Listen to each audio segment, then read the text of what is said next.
Hello and welcome everyone. Today we'll be doing a deck profile for Tetra Drive Dragon in premium format.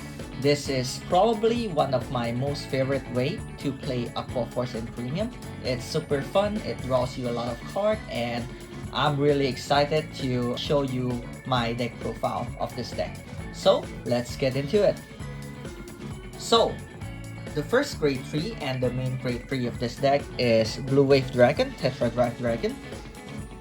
His first skill is Counterblast 1, Vanguard Eureka Circle. This unit can get plus 2k until the end of turn. You don't really want to use this skill, it's more of like a meme skill that they release him with. The second skill though is that at the end of the battle that your rear guard attack, if it is the 4th attack, you may discard 2 cards, restand this unit, and he gets -1 drive, and for the 7th attack, Counterblast 1, discard a card, and then you may restand this unit. So Tetra Drive is a Vanguard that can restand twice.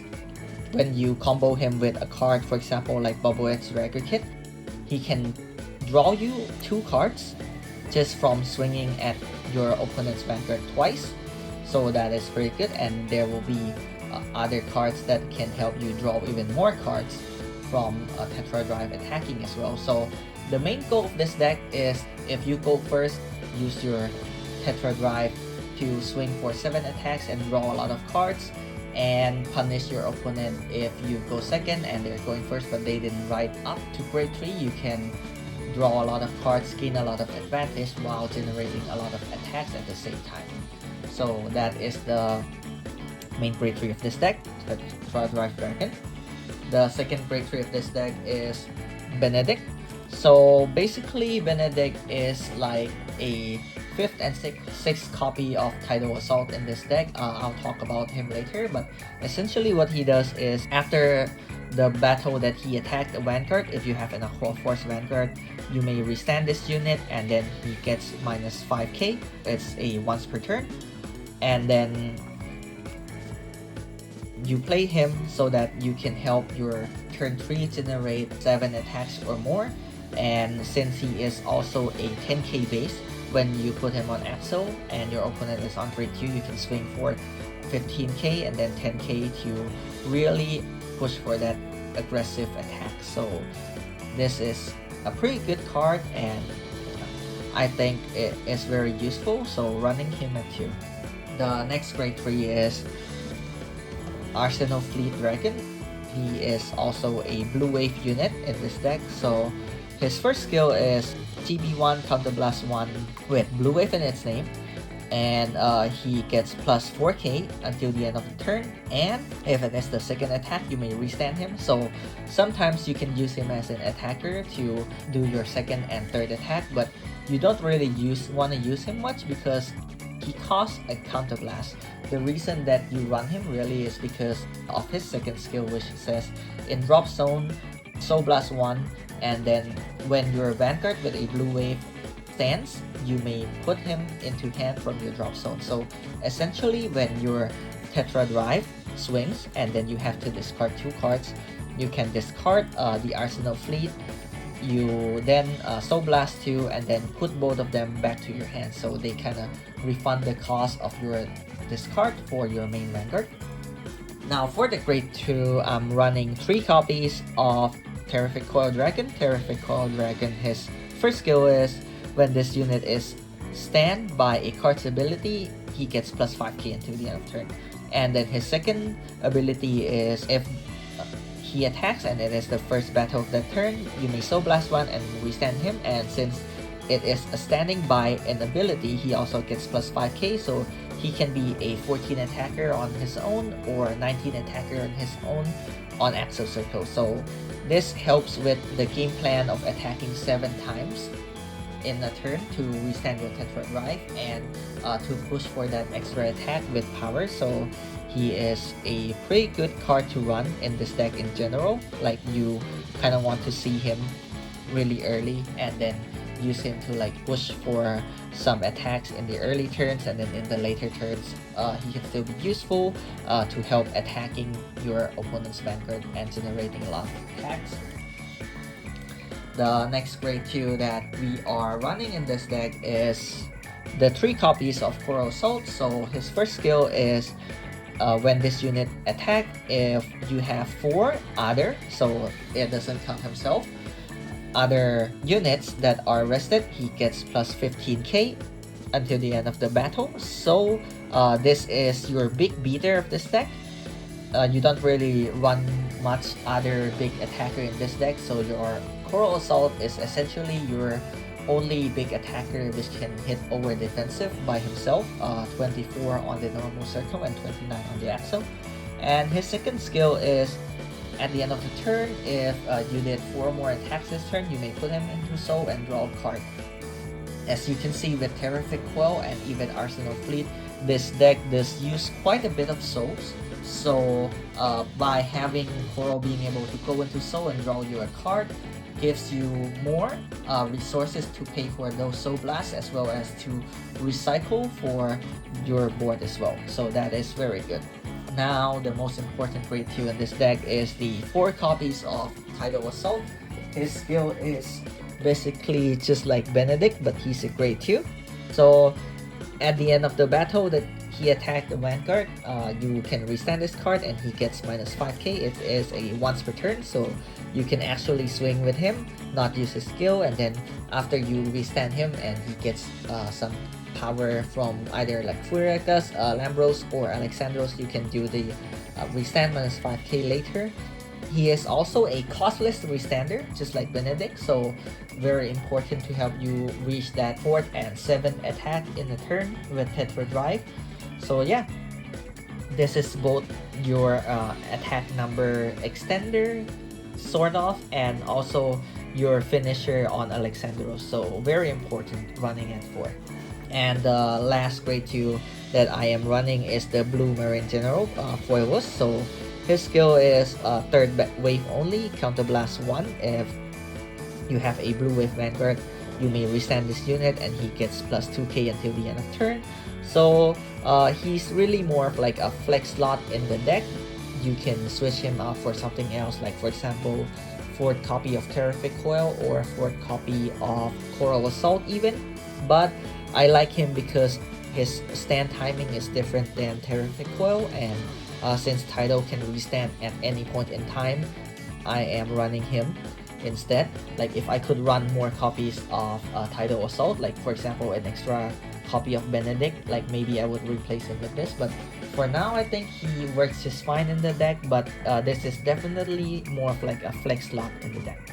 Now for the grade 1, let's first start with Rio Assault, which is our main right target. Like this is the card that you want to ride on your grade 1 turn, because he has the second skill that says when rolled upon, you may counterblast 1 and then draw a card and call a card from your hand to the rear card circle. So this helps you call out more attackers and then to draw you more cards as well, like cards that you call. For example, since it is a superior call, you don't have to call a grade 2.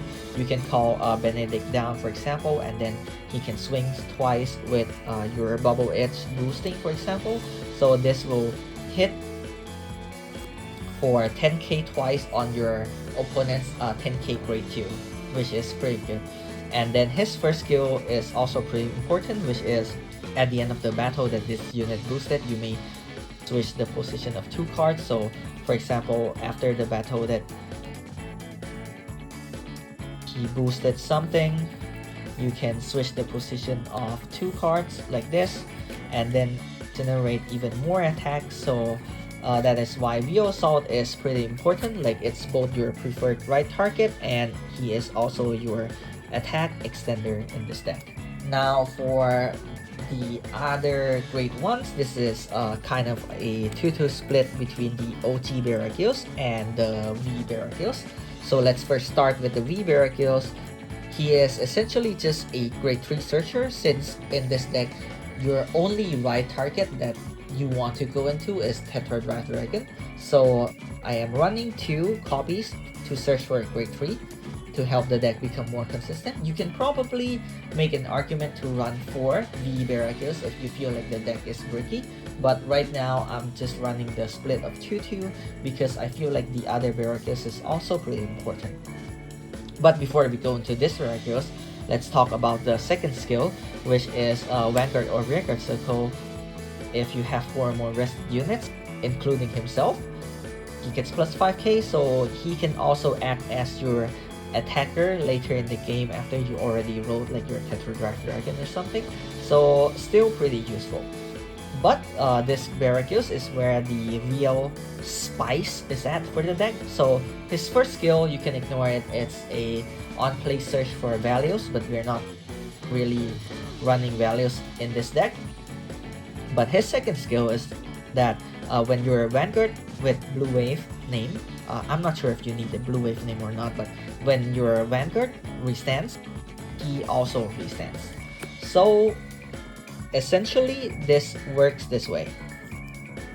You put him on Exo Circle, so he's 12, and then you have Tetra Drive Dragon here, and then maybe let's say you have Tidal Assault here, so you attack, restand, attack, attack, fourth attack. After the end of the battle, you restand Tetra Drive, and then you restand him again, so now you can make your 5th and 6th attack, and then any unit here can be your 7th attacker, for example. So by putting something like Bubble Edge into Barracuda instead of the Vanguard, you can essentially like draw 3 cards instead of 2 by using him to attack for the 4th battle, since Tetra Drive doesn't activate if he himself is the 4th attacker. So which is why this is pretty good. Like, since your Vanguard restand twice, your Barracuda will essentially swing for 3 times in a turn when you're on Tetra Drive. So that is everything I wanted to say for the Barracuda. So right now I'm running 2-2 split, but you can probably experiment on how you like to play the deck. Maybe add more of the OT one or add more of the V one for consistency. And the last grade one of this deck, also pretty important, is the Blue Wave Bright Shooter. So his skill is 4th wave or more. At the end of the battle that he boosted, if you have a Blue Wave Vanguard, you can take a grade 3 from your drop zone and put it back to hand. So yes, this does include the Heal Guardian. Essentially, you can boost with him for 4th attack, and then you can grab back a Heal Guardian from your drop zone to recycle using like T-Guard, or if you already use it as a Heal Guardian to plus 10 to your Vanguard, you can take it back to use it for T-Guard later down the line. So this is pretty good. Sometimes you also use him to grab back your Tetra Drive to do like Ultimate Stride, or to get back your grade 3 to stride next turn. So he has a lot of use in the deck and is very important. You really want to run 4 of this in the deck. And then last but not the least, I run 2 copies of Spiritual Body Condensation. So nothing much to say about this. This is essentially a Monster Reborn with a plus 5k. Like I said before, that this deck does use quite a bit of Soul. This one is also a Soul Blast one, so essentially you use this to grab back any of the pieces that you are missing, and you can revive something like Tidal Assault, so he becomes a 14k on his own or 19k on an Exo Circle. Then he would be able to hit your opponent's Vanguard for 2 attacks in a row. You can also use him to revive something like Bubble Edge Dragon Kit, and then put him into Soul to let you draw even more cards. So this card have a lot of use and is very flexible, so it can help you like fulfill your board pretty easily. The alternative of this is probably Elenia, which is a grade 2 10k, which has the same skill, but the reason I'm not running Elenia is because she also costs a Counter Blast, so she is both a Counter Blast and a Soul Blast, while this card is only a Soul Blast. Some might make an argument that Elenia is a 10k base, so you can ride her and be more of a control deck, but usually I think this deck doesn't really care about that. You want to ride up as soon as possible and you do your Tetra turn. Now for the trigger lineup is pretty standard, so pretty standard for Aqua Force at least. So for draw PTs, 4 of the Heal Guardians, 1 over trigger. Of course, you cannot run more than 1. I think Blessed Favor is better than Play Elemental over trigger for sure, just because this over trigger can give your front row plus 10k. When you're generating accels, it becomes pretty useful. You can also heal one, give something a critical, which can sometimes like just end the game there. So I think that is probably better than Overreact. 3 copies of the Stride crit. Nothing much to say about it. You may discard that card as a cost for Stride. And then the last 4 triggers is the spicy blue wave crit. So what this does is essentially you can put this back into the top of your deck and shuffle your deck, and then give your Vanguard with blue wave a red text. And the red text says when your Vanguard attack, if it is the second battle or more this turn, you may draw a card. So not only does he send himself back into the deck so you have more chance to check triggers, but he also refunds himself by letting you draw a card when your Vanguard attack on the second wave or more. And if your Vanguard attacks for multiple times, then you can draw a lot of cards, like for example Tetra Drive.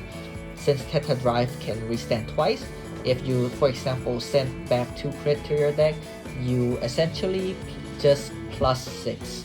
So you draw 2 cards every time your Tetra Drive attacks. So that is very good. Alright, so that is the trigger lineup of this deck.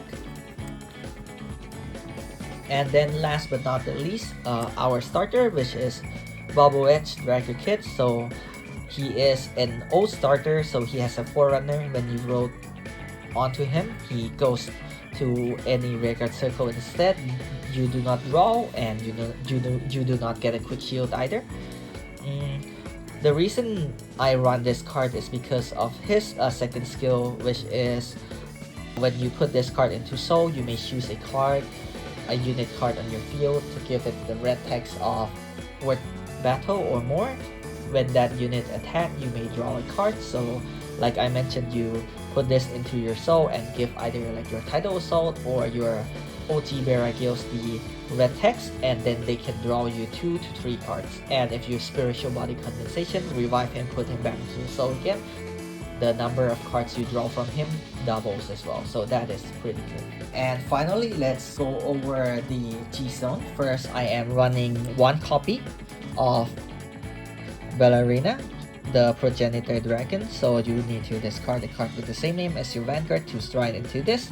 The first skill is if he's face up on your T-Zone, you don't have to pay cost for stride, so that is pretty good. But usually you want to use him as a finisher. So his second skill says when your opponent put a card on the Garden Circle, you may discard a grade 1 or less from your hand to drop zone to retire that card. So essentially this deck, you draw a lot of cards, and then when your opponent guards, you can discard to retire that Guardian. So your opponent becomes unable to guard essentially. But keep in mind that the auto skill of your opponent's Guardian unit will still activate. For example, like the Perfect Guard or any heal Guardians with additional effects will still activate even if you have turn player priority. So you have to make some decisions when you go into him and when to retire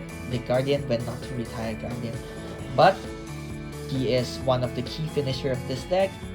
He wins you games a lot of times if you have a lot more cards in your hand comparing to your opponents.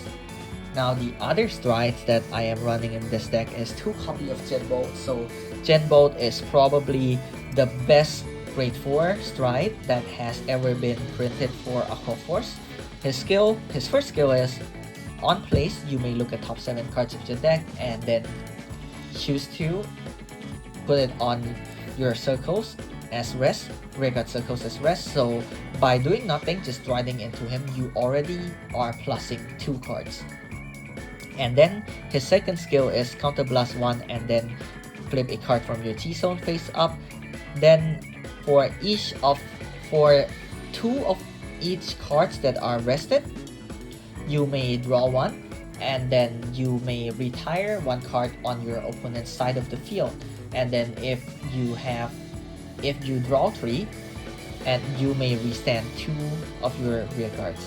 So not only does he plus you 2 on place, but then he also draws you 3 cards when he attacks, and then he retires up to 3 cards from your opponent's side of the field, and then you do triple drive with him. So just by striding into Gen Bolt, you're already doing crazy pluses, and then if you can pull off the 6 rested cards, you also restand 2 cards. So he just does everything, and he does everything really well.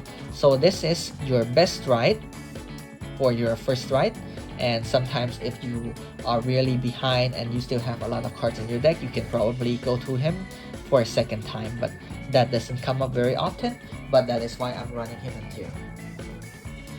And then I am running 1 copy of Alexandros. So his skill is, at the end of the battle, if it is the second or third battle, you may counterblast 1 and then flip a card from the T-zone face up, and then restand 2 units, and then those units gets +5 until the end of turn for each of the cards that is face up on your T-zone. So for example, if you have 3 cards face up in your T-zone, you attack with him, you flip face up 1 more card, so that is 4, and then you restand 2 of your Tidal Assaults, for example. These Tidal Assaults gets plus 20k, and then so they can now swing for 29, restand, 24, 29, restand, and 24 again. So Alexandros is a pretty strong card, both as, you know, sometimes you use him to push your opponent to 5, or sometimes just use him to finish the game altogether. So yes, a pretty good card.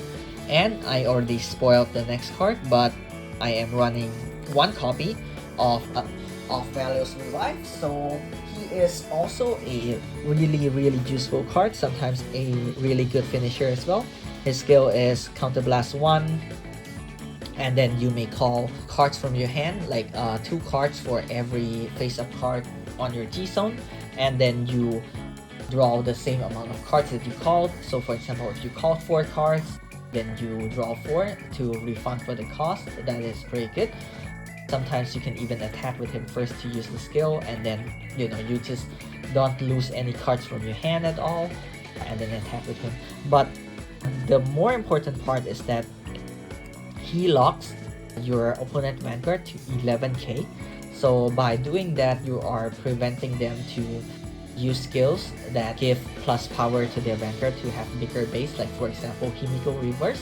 And also he doesn't care if your opponent checks over trigger, because their power base would still be at 11k. So he's a really good finisher, or, you know, sometimes to push your opponent to really high damage. Like if your opponent is still like at 1 or at 2 and you don't want to risk like defensives, it's probably better to go into Valios Revive than to go into something like Alexandros, for example. Okay, and then I am running 1 copy of Furiakas. So this is the new stride from the new Premium Collection 2022.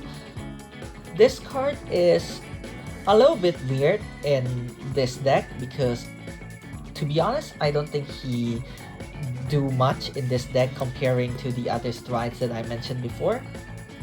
So his skill is, at the end of the battle, counterblast 1 and then flip a card from your T-zone face up, and then you restand your rear guard equals to the amount of face-up cards in your T-zone. So for example, if you have 5, then you restand 5, and then you create an axial circle, and then you can move a unit on your rear guard circle to that additional axial circle and then give it plus 10k. So the reason why this is weird is because while it restands a lot of the units, so you can do a lot more attacks comparing to the other cards, but he only gives power to a single unit, which means that you're not going to be attacking for a very big number, and you're also not locking your opponent's Vanguard's power to 11k, for example, comparing to Valios Revive. So it is, you only go into him if you didn't ride into Tetra Drive. So you want to generate an axle circle, or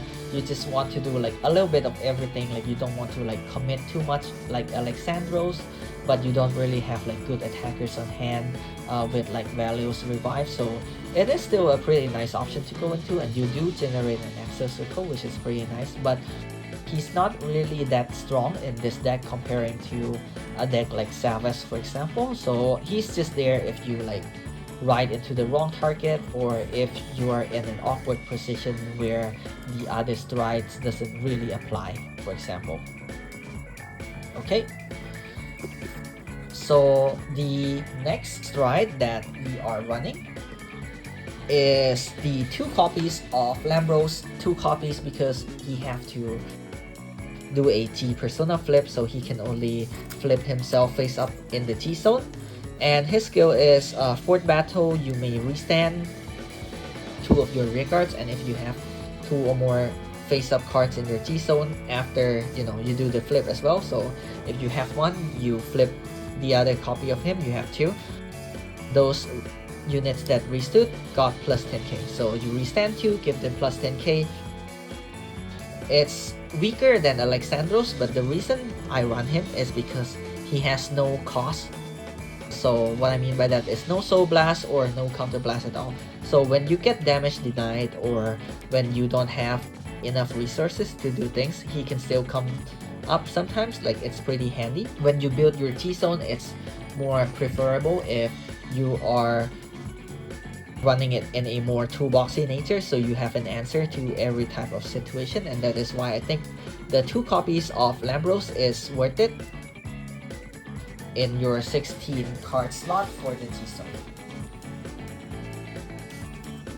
Alright, and then the last stride of this deck is the 2 copies of Flood Hazard Dragon. Again, he has to do a T persona flip on the T-Zone, which is why I'm running 2. And what he does essentially is he is a restanding Vanguard. So after you do your Tetra Drive turn, if you still have like a lot of crits, or you can bring back like your Bubble Edge, you can use the same combo as you did with Tetra Drive on Flood Hazard Dragon. He only restand once, so you will actually plus less cards with him than with Tetra Drive, funny enough, even though he's a grade 4. But he has this GB3 skill, which gives himself plus 1 drive and 2k to all the blue wave units in the front row. So your Barragils becomes 14, which hits over force numbers, and also you swing for 4 drives and you swing for 1 drive, so it's not too bad. So this card is pretty good, can help you plus in some situations, or when you want like to do a restanding Vanguards. But this is also more of like a flex slot on the T-Zone. You can definitely like switch him for the 2nd copy of Alexandros and the 2nd copy of Value's Revive if you want to. But I think for now, this is a good card that is working fine for me in this list. And now to the T-Guardian. I am running 2 copies of Johannes. So he is your biggest shield in the clan right now. CB1, and then flip a T-Guardian face up. Keep in mind that it is a GB1. And then you may choose 5 of your own rear cards, and they get the red tags of resist and cannot be hit. So you essentially protect your pieces from your opponent's skill on the battle phase, such as like retire or attacks and everything else. So that is very important to keep your board alive. And then for each of the units that you have chosen, he gets plus 5k shield. So essentially this is a CB1 and then 40k shield, and everything is protected. Bam. So very good, probably one of the best T card that we have right now. The second T card, which is also very good in a different sense, is Gaphilia. So her first skill as a T card is actually not that important. Like if it is the 2nd or 3rd battle, she gets plus 5k shield. So she is a 20k shield on the 2nd and the 3rd battle. But the reason that she is very important is in this deck is because she have the second skill of Soul Blasting 1. When she is face up on the G zone, you can flip her back face down, and then you can turn a card on your board face up. So you can either turn a card face up on your damage zone to counter charge, or you can even turn a lock card face up. So she is very, very useful. And you know, when you do Johannes, you always want to flip Gaphilia as your flip target. And then, you know, if you run into counterblast problem or your units get locked, you can just flip her back. This deck, like I said before, can recycle Hue Guardians back to your hand, so you can use Johannes more aggressively and not worry about the Hue Guardian limit in your T-Zone as well. And then the last T-Guard is the 2 copies of Yanera, is the new T-Guard in the Premium Collection 2022. So her first skill, her only skill is that when placed on Guardian Circle, if it is the first battle, and first battle only, choose your Vanguard and give your Vanguard plus 5k until the end of turn. So if you use her on the first battle, your Vanguard becomes 17k until the end of your opponent's turn. So if you use her twice, your Vanguards become 22k. Can be useful sometimes against decks like, for example, Nightmare Dolls or other aggressive decks, but keep in mind that using 2 Hue Guardians just to give yourself plus 10k is sometimes considered to be very expensive, and each time you use her, it does cost a counter blast. So which is why you have to think a lot and make a lot of considerations on when to use her first skill or no. And then 4th battle or more, she gives herself plus 20k shield. So she is a 35k shield by just counter blasting 1. And since she is not GB1, when you don't have access to Johannes but you need a big shield, you can go into the Yanera instead. So this is it for the Tetra Drive Premium deck profile. Thank you so much for watching. Please leave in the comment below what you think of the deck, what you think can be improved with the deck. For example, maybe you have found a spicy tech or some ways to play this deck that I have not found out yet. That would be cool to discuss in the comment section. So yeah, thank you for watching, and hopefully I'll see you guys again in the next video. Bye bye.